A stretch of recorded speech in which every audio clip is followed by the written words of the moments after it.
Well, hello. Today we are tying the San Juan Worm as I discussed earlier. This is a great early season pattern and an extremely easy pattern to tie.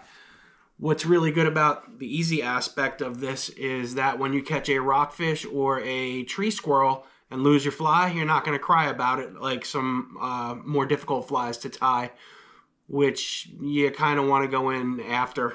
Just some examples of other flies that are a little more difficult to tie. Some of these stoneflies and some of these crayfish, yeah, I would be tempted to go into the river after them because there's a lot of tying and drying, and they're substantially more difficult. At any rate, today, the San Juan Worm is, as I said, extremely easy fly to tie and highly effective. It is one of the best flies after the rains come through and either as the water's going up before it becomes extremely chocolatey. The red worm is highly effective.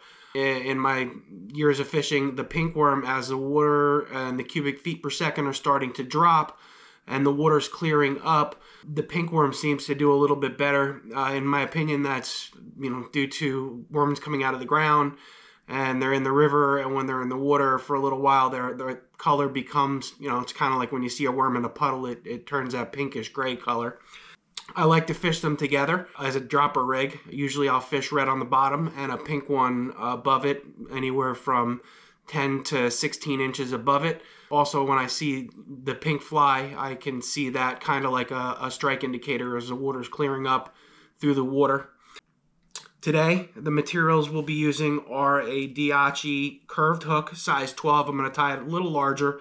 Normally, I like them in a size 14, a double wide hook shank, a little thicker because fish can really bend this up.